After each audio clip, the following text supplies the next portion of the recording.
Hi hello மக்களே, இப்போ நம்ம பார்க்க போகிற வீடியோ என்னென்னு பார்த்தீங்கன்னா, நம்ம நொங்கை வச்சு நொங்கு பாயசம் செய்ய போகிறோம். வாங்க எப்படி செய்யுதுன்னு பார்க்கலாம். அதுக்கு நம்ம நொங்கு எல்லாம் எடுத்து வச்சுருக்கோம். இதை தோல் சீவிட்டு நம்ம இன்னொரு பிளேட்டில் மாற்ற போகிறோம். நொங்கு ஜூஸியாக கொஞ்சம் கெட்டியாக கொஞ்சம் எடுத்து வச்சுருக்கோம்.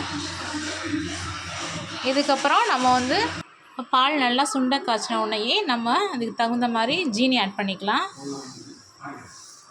ஜீனி ஆட் பண்ணிவிட்டு நல்லா ஸ்பூனை வச்சு கிளறி விட்டுட்டே இருக்கணும். நம்ம 1/4 லிட்ரு அளவு பால் எடுத்து காய்ச்சி வச்சுட்டோம். நெக்ஸ்ட்டு நம்ம அடுப்பை ஆஃப் பண்ணிவிட்டு நம்ம நொங்கு ஜூஸாக கொஞ்சம் எடுத்து வச்சுருக்கோம், அதை ஆட் பண்ணிக்கலாம்.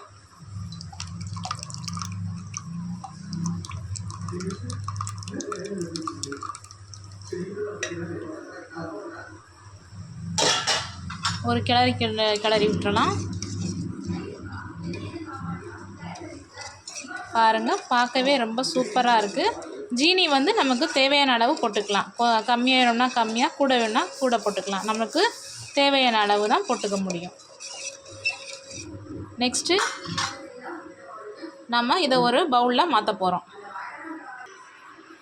பாருங்கள், ரொம்ப சுவையான நொங்கு பாயாசம் ரெடி. நமக்கு தேவையான அளவு சுகர் ஆட் பண்ணிக்கோங்க. ஒவ்வொருத்தவங்களுக்கும் ஒவ்வொரு மாதிரி தேவைப்படும். இதுக்கப்புறம் நம்ம ஜெல்லாக கொஞ்சம் ஜெல்லி மாதிரி கொஞ்சம் நொங்கு எடுத்து வச்சோம், அதை ஆட் பண்ணிக்கலாம்.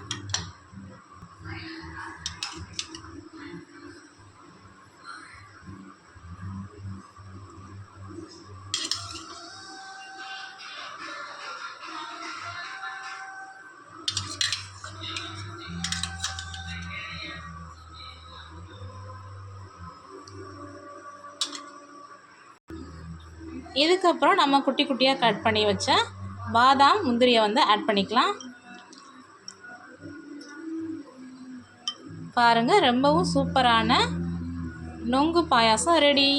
நீங்களும் உங்கள் வீட்டில் இதே மாதிரி செஞ்சு சாப்பிட்டு பாருங்கள். சுவை ரொம்ப சூப்பராக இருக்குது. நம்ம கோடை காலத்தில் நொங்கு அதிகமாக கிடைக்கும். நொங்காவே நிறைய பேர் சாப்பிடுவோம்.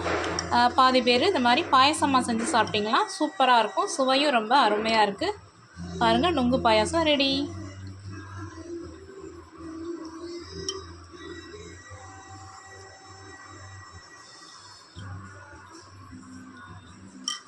தேங்க்யூ மக்களே.